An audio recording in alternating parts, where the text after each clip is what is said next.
Bonjour, mon nom c'est Pasteur Dievela. Je suis très contente d'être avec vous ce soir pour regarder ensemble dans la Bible, est-ce que les femmes devaient être pasteurs ou enseignants? Qu'est-ce que la Bible dit? Nous allons faire la lecture dans Ésaïe 3, verset 12, qui dit: Mon peuple a pour oppresseur des enfants et des femmes dominent sous lui. Mon peuple, ceux qui te conduisent t'égarent et ils corrompent la voie dans laquelle tu marches. Mon peuple a pour oppresseur des femmes. Ça, c'était Ésaïe 3, verset 12. Quand on dit, est-ce que les femmes sont capables de diriger une église, nous allons voir qu'est-ce que la Bible dit. Nous continuons dans Ésaïe 3, verset 4, il dit: Je donnerai des jeunes gens pour chefs et des enfants domineront sur eux. Est-ce que ça veut dire que les femmes ne sont pas capables d'être pasteurs? Est-ce que c'est ça la Bible veut dire par là? L'Éternel dit, dans le cas du désordre, c'est lui qui donne les femmes pour oppresseurs. Les enfants dominent sur mon peuple. Ça, c'est un verset qui doit être regardé avec une efficacité. Nous allons plus loin pour voir. Dans Psaume 68, verset 12, qu'est-ce qu'il dit? Psaume 68, verset 12.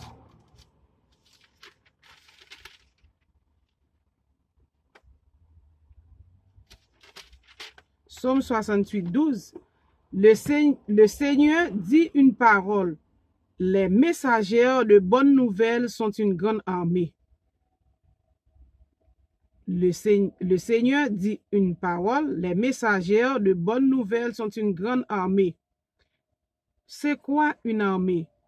Pourquoi une armée? On sert avec une armée dans le cas où il y a du désordre.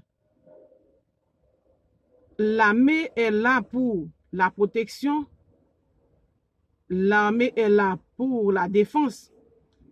Quand l'Éternel a dit, les messagères de bonnes nouvelles sont une grande armée. On ne peut pas vaincre une armée facilement. C'est une armée structurée.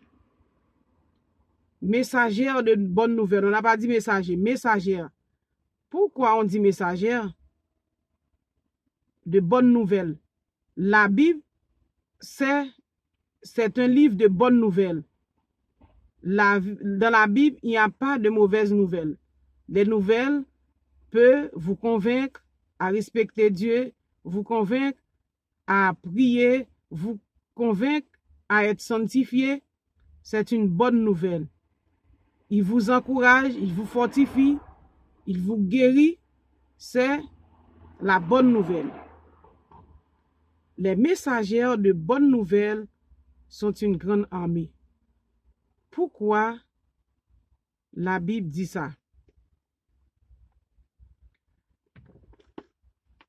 Tout d'abord, dans le livre de Zacharie, comme nous regardons souvent, c'est Élisabeth qui a écrit le livre de Zacharie. C'est une parenthèse. Parce que c'est seulement la classe des Lévites qui ont droit d'écrire dans la Bible à cette époque. Pourquoi on n'a pas... Zacharie n'était pas de la tribu de Lévi. Pourquoi on lui attribue les livres? On a enlevé le nom d'Élisabeth pour mettre le nom de Zacharie. Dans l'Ancien Testament, les femmes ont l'habitude de prendre part aux choses saintes de Dieu. Regardez dans Juge 5, 7. Quand les chefs étaient sans force Déborah se levait en Israël comme une mère. C'est ça. Déborah, la première juge en Israël, était une femme. Alors, on ne peut pas dire totalement que la Bible n'accepte pas les femmes. Oh, c'était dans l'Ancien Testament. Oh, les femmes n'ont pas le droit de toucher, parce qu'ils ont du sang, ils n'ont pas le droit de toucher les choses sacrées. Qui t'a dit ça? Non. Ça fait exclusion, mais regardez qu'est-ce que Jésus a fait quand la femme pète des sangs, l'a touché. Il se dégage de la foule, il se débarrassait de la foule. En dépit de la foule, il fait effort d'aller toucher Dieu. Et une force est entrée en elle. Et Jésus l'a dit, ta foi t'a guéri. Dans l'Ancien Testament, la Bible n'était pas tout, et au point de vue scientifique, qu'est-ce qu'on fait avec le sang? Le sang et les règles ne peuvent pas être impures. C'est juste que on a du sang pour enfanter. Et dans les commandements de Dieu, qu'est-ce qu'il dit?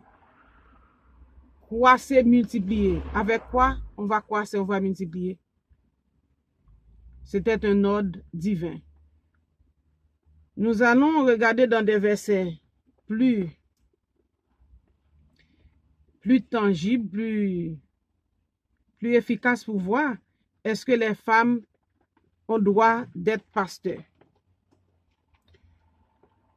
Dans l'Antiquité, parfois, les noms des filles ressemblent aux gars. Par exemple, quand on parle de Achilas, c'était une fille. On n'a pas pu remarquer ça. Dans la chambre haute, il y avait plus de filles que les gars. Est-ce que on a dit que la langue de feu qui était descendue sous tous les participants était celle des filles avait manqué quelques morceaux. On dit tout le monde a reçu une langue de feu le jour de la Pentecôte dans la chambre haute. Nous allons faire quelques lectures encore pour regarder est-ce que les femmes ont droit d'exercer le sacerdoce comme les hommes. Dans 1 Timothée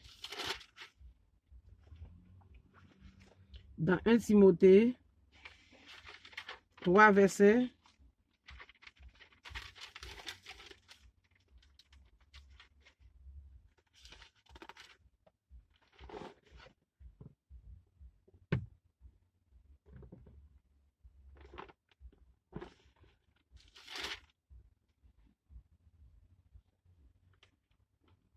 Un Timothée 2, excusez-moi, 1 Timothée 2, verset 10. Qu'est-ce qu'on dit? Mais,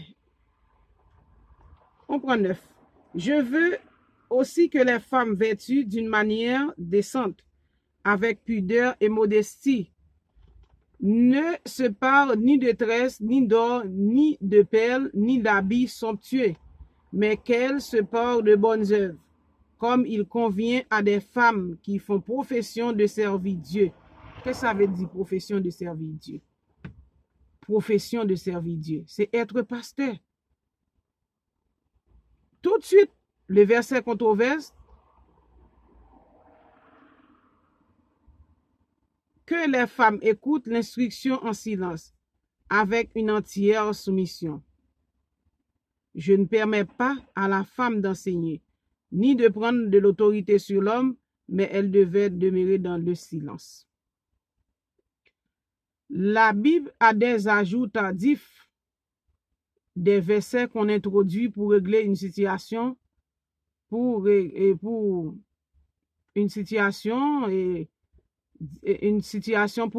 des conflits. Il y a des interprétations, réinterprétations qui ont été faites dans l'Ancien Testament, le Nouveau Testament a été réinterprété. Le Nouveau Testament a été réinterprété pour donner du sens. Tout dépend le peuple qui dirige, la culture et exerce une certaine emprise sur les récits. On dit que les femmes qui font profession de foi, en même temps, il dit que les femmes se taisent. Ça, c'est un sujet controversé. Quand le récit dit, je veux aussi que les femmes vertuent d'une manière décente. Pierre a dit, c'est pas parce qu'on n'a pas droit de mettre ni de tresse ni d'or. Pierre a dit ça, c'est parce que quand on s'est habillé extravagant, on est vide à l'intérieur. C'est pas bon. C'est pour ça Pierre a rectifié. Il faut porter des parures intérieures au lieu de se présenter avec de grandes envergures et puis à l'intérieur vous êtes vide. Ça, 1 Timothée 10, 12. Regardez qu'est-ce qu'on a dit dans Galates 5.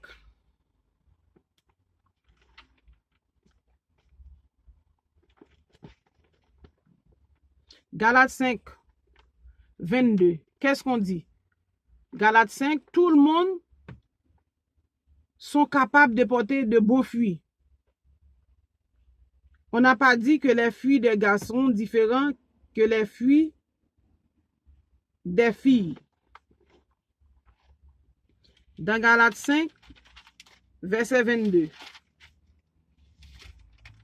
Mais le fruit de l'esprit, c'est l'amour, la joie, la paix, la patience, la bonté, la bénignité, la fidélité, la douceur, la tempérance.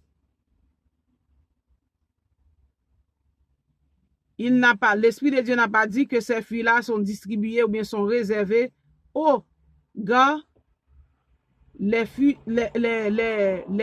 fruits-là sont réservés directement. C'est pour les garçons, les filles ne sont pas là-dedans. Il y a des filles diaconesses, c'était dans 1 Timothée 2, 1 Timothée 3, verset 1 à 3, des diaconesses. Nous allons regarder dans Joël 2, Joël 2, verset 29, qu'est-ce qu'il dit?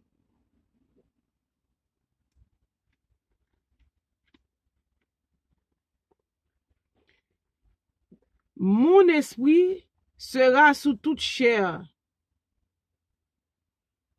dans les derniers jours. Dans les derniers temps, mon esprit va être sur toute chair. Vos filles, vos fils prophétiseront. Vos filles et vos fils, vos jeunes gens, vos vieillards prophétiseront. Est-ce qu'il a dit seulement les gars prophétiseront?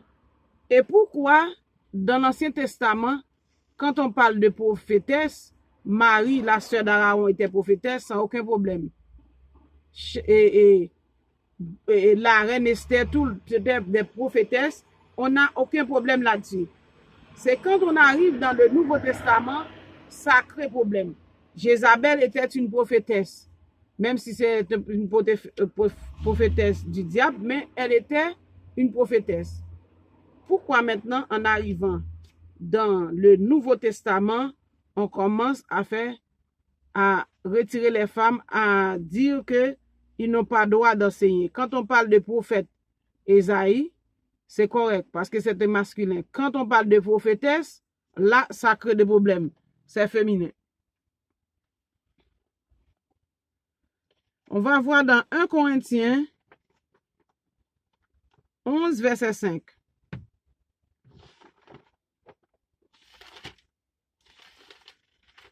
1 Corinthiens 11, 5.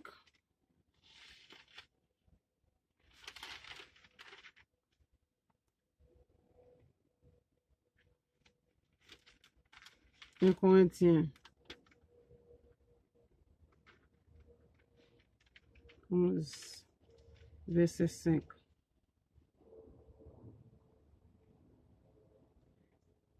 toute femme, au contraire, qui prie, qui prophétise, la tête non voilée, déshonore son chef. C'est comme si elle était rasée. Toute femme, au contraire, qui prie et qui prophétise. Alors là, les femmes, là, ont droit de prophétiser. Il dit qui prophétise couvre la tête. Parfois, certaines femmes couvrent leur tête, c'est pour la présence des anges. Parfois, on se sent tressailli. Mais ce n'est pas une obligation de couvrir la tête. Parce que dans le même chapitre, Paul a dit, les chevelus les servent de voile.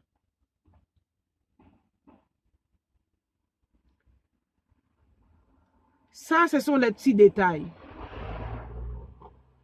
La manière que la personne se sentait bien, il peut couvrir sa tête.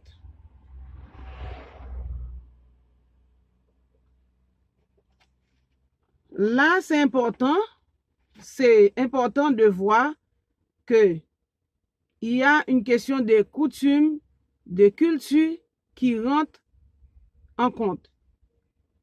Qu'est-ce qu'on a dit? On dit, dans les ajoutatifs, on attribue certains écrits au Paul. Mais Paul a écrit réellement, c'est dans 1 Thessaloniciens. Ce sont les lettres là, ce sont de vrais écrits. Ce sont de vrais écrits de Paul. Autour de l'année 50-60, il y a ce qu'on appelle Deutéro polonien et Trito polonien qu'on attribue à Paul.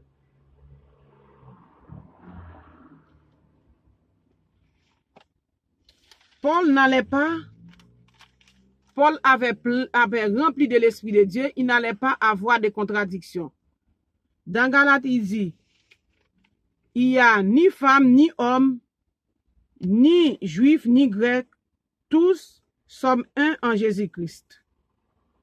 Pourquoi maintenant Paul a fait l'acception de certains groupes juste pour leur sexe? C'est pas possible.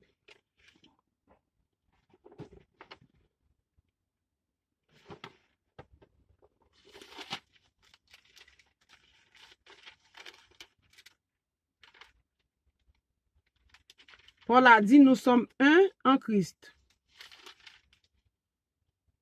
Pas question de dire que les femmes ne sont pas capables d'enseigner ou bien de mettre à côté parce que elle avait péché ou bien elle a été séduite par Satan. Tout d'abord, l'histoire des jardins d'Éden, c'est une épopée tirée de l'histoire Gilgamesh, les Sumériens, qui avaient 12 tablettes. Maintenant, on ajoute une tablette, mais il y avait 12 tablettes auparavant.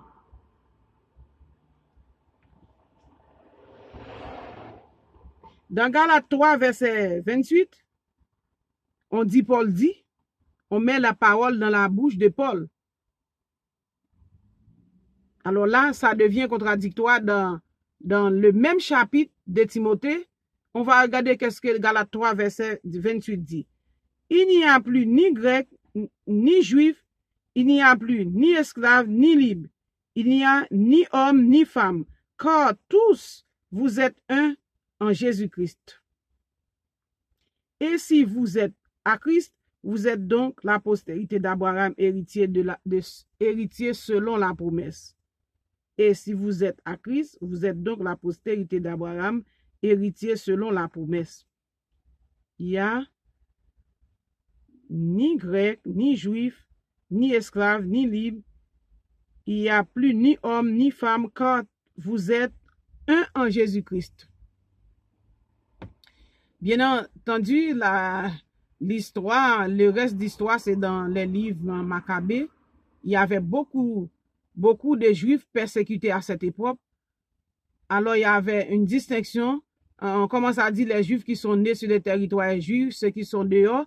Alors Paul rectifie pour dire il n'y a ni grec, ni juif, parce que tous, nous sommes un en Jésus-Christ. Parce que à cause de la persécution, les juifs qui sont nés dehors, avaient beaucoup de problèmes à se faire accepter comme juifs.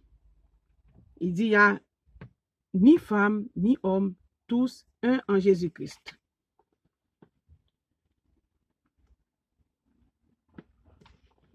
C'est très important.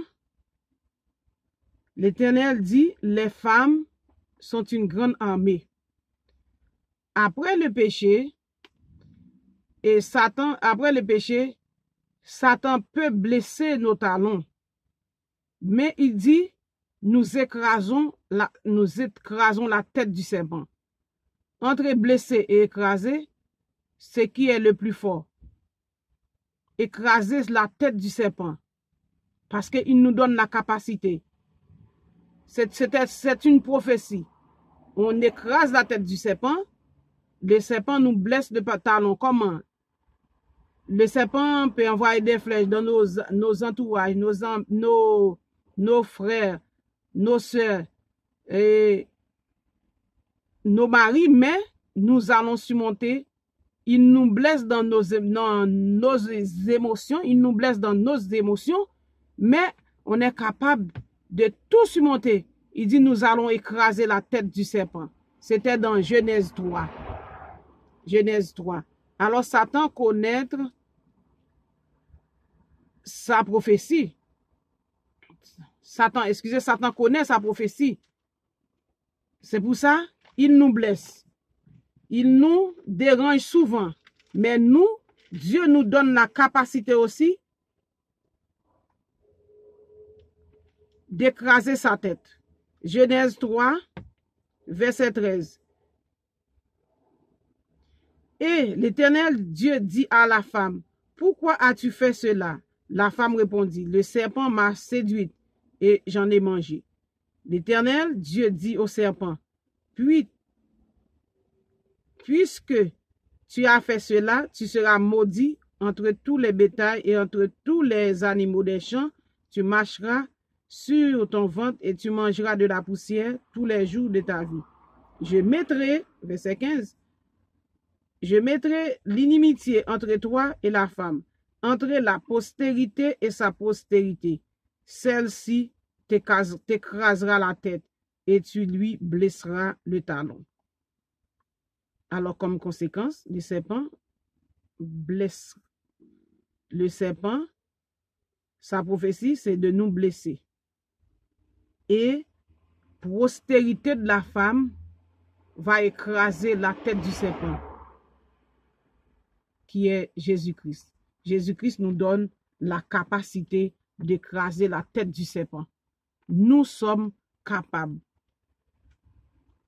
Nous arrivons à Jean. Nous allons voir qu'est-ce qui arrive après la résurrection de Jésus-Christ. Qu'est-ce qui arrive avec Marie-Madeleine, l'apôtre des apôtres. Pourquoi on dit l'apôtre des apôtres? C'est parce que c'est Marie-Madeleine. Jésus avait confié la mission d'aller retrouver Jean pour lui dire qu'il est ressuscité. La doctrine de la résurrection, parfois, certains la controversent disant que Jésus qui n'était pas ressuscité. Laissez-moi vous dire, si Jésus n'était pas ressuscité, les apôtres, les disciples n'étaient pas des imbéciles.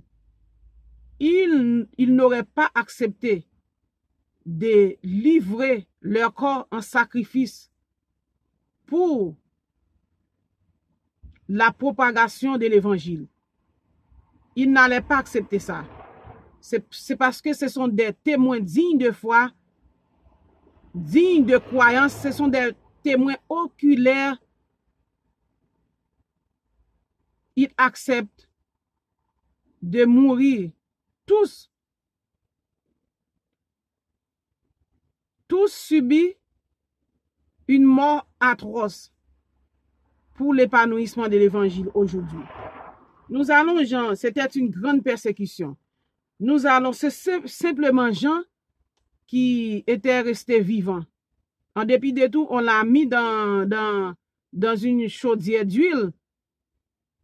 Il s'est bien échappé.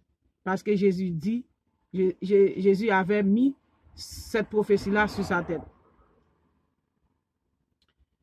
Dans Marie-Madeleine, qu'est-ce qui arrive avec Marie-Madeleine? On va faire la lecture dans Jean 20.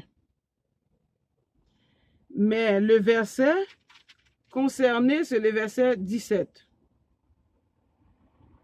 Jésus lui dit, ne me touche pas, car je ne suis pas encore monté vers mon Père, mais va trouver mes frères et dis-leur que je monte vers mon Père, vers votre Père, vers mon Dieu et votre Dieu. Marie de Magdala alla annoncer aux disciples qu'elle avait vu le Seigneur et qu'il lui avait dit ces choses. Marie-Madeleine, on reprend dans verset 1. Le premier jour de la semaine, Marie de Magdala se rendit au sépulcre dès le matin, comme il faisait encore obscur, et elle vit que la pierre était ôtée du sépulcre. Elle courut vers Simon-Pierre et vers l'autre disciple que Jésus aimait, et leur dit, ils ont enlevé du sépulcre le Seigneur, et nous ne savons où ils l'ont mis. Pierre et l'autre disciple sortirent et allèrent au sépulcre. Ils couraient tous deux ensemble, mais l'autre disciple courut plus vite que Pierre et arriva le premier au sépulcre, s'étant baissé. Il vit les bonnes qui étaient à terre. Cependant, il n'entra pas. Simon-Pierre, qui le suivait, arriva et entra dans le sépulcre. Il vit les bonnes qui étaient à terre et le linge qu'on avait mis sur la tête de Jésus, non pas avec les bandes, mais plié dans un lieu à part. Alors, l'autre disciple qui était arrivé, le premier, au sépulcre, entra aussi et il vit et il crut, car il ne comprenait pas encore que, selon l'Écriture, Jésus devait ressusciter des morts. Et les disciples s'en retournèrent chez eux. Cependant, Marie-Madeleine se tenait dehors près du sépulcre et pleurait.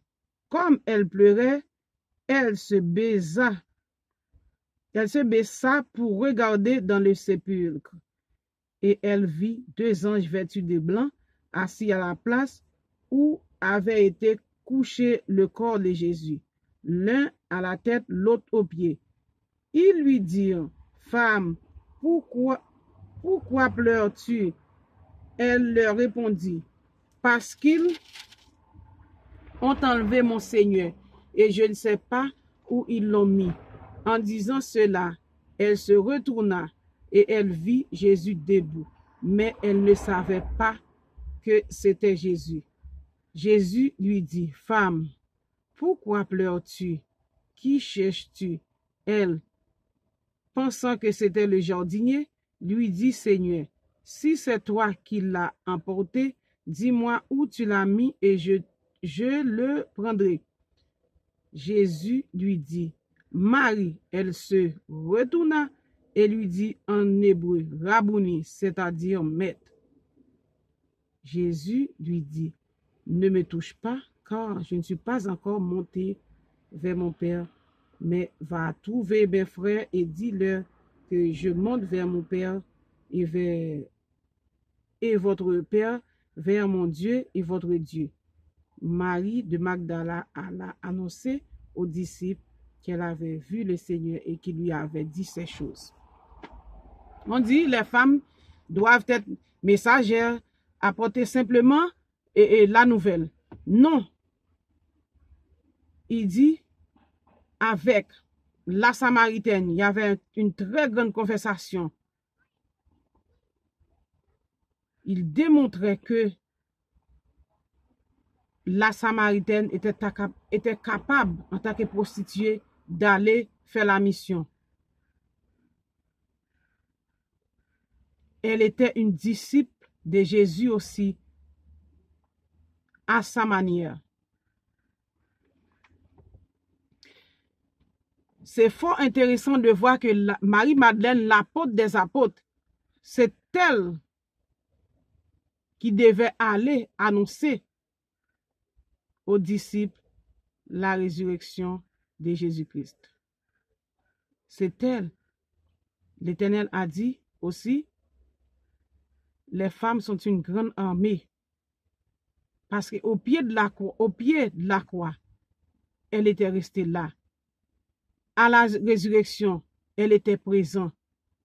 Elle aidait Jésus avec leur argent dans le ministère. Elle travaillait très fort et elle accompagnait Jésus.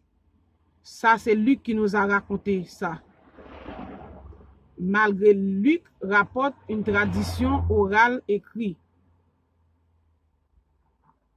Marc, c'est le plus ancien des écrits. C'est pour cela qu'on parle de source Q. Les femmes sont bel et bien capables d'être pasteurs, d'être évangélistes, d'être prophètes, selon l'Esprit de Dieu, selon la tâche que Dieu les a confiée. Nous allons tout de suite dans Juge 4 à 9.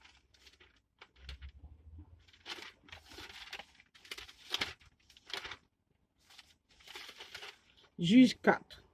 Déborah la prophétesse, juge en Israël. Déborah était prophétesse. Il y avait plein de prophétesses dans l'Ancien Testament.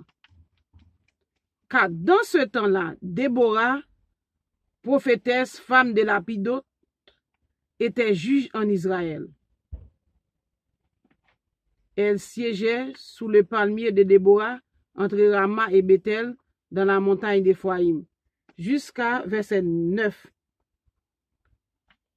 C'est ça, Déborah était la première juge en Israël. Et dans Juge 5, verset 7, il dit, les chefs étaient sans force en Israël, sans force. Quand je me suis levé, moi Déborah, je me suis levé comme une mère en Israël. C'est pour cela la Bible dit, Dieu dit, il a signé derrière ce qu'il a dit. Les femmes sont une grande armée. Quand les choses sont tout noires, Dieu leur donne la capacité d'agir. Il leur donne la facilité de trouver une autre solution. C'est pour cela, il dit, moi, Déborah, quand les chefs étaient sans force, je me suis levé comme une mère. Une mère a l'instinct maternel et aiguisé, pressentiment. Il y a toutes sortes de conservation. Il va trouver un moyen. C'est pour ça, la Bible dit, Dieu a créé l'homme, il a façonné la femme. Laissez-moi vous dire, dans Genèse 1, 27, vous allez voir que Dieu créa l'homme et la femme de même instance. C'est après le deuxième récit, il s'est passé quelque chose, il dit, il n'est pas bon que l'homme soit seul. Il y a le deuxième récit qui dit, Dieu a pris une côte d'Adam pour former la femme. C'est une autre histoire à expliquer. Qui était la première femme d'Adam? Il y a plein de versets qu'on peut aller vérifier par vous-même. Exode 15, 21. Il y a la place pour Phébé. Il y avait dans Actes aussi les femmes vierges qui prophétisaient. Ça ne veut pas dire si on n'est pas vierge, on n'est pas capable d'être dans le ministère. C'est pas ça. Jésus dit dans Joël, mon esprit va être sur toute chair dans les derniers temps. Et puis, le verset clé, c'était dans Acte 2, qui dit, la promesse a été pour vous, pour vos enfants, de génération en génération. On va faire la lecture Genèse, pas Genèse, sorry. Acte 2, verset 39. Le dernier verset. Acte 2, 39. Car la promesse est pour vous, pour vos fils, pour tous ceux qui sont au loin, en aussi grand nombre que le Seigneur notre Dieu les appelle. Dès que Dieu vous appelle, il met tout le potentiel en dedans de toi qui vous fait capable ou bien qui vous rendait capable d'être un bon pasteur, un bon évangéliste comme les gars. Parce que c'est à lui de distribuer les dons selon son bon plaisir. Que cette étude biblique vous édifie, vous fortifie dans le nom de Jésus-Christ.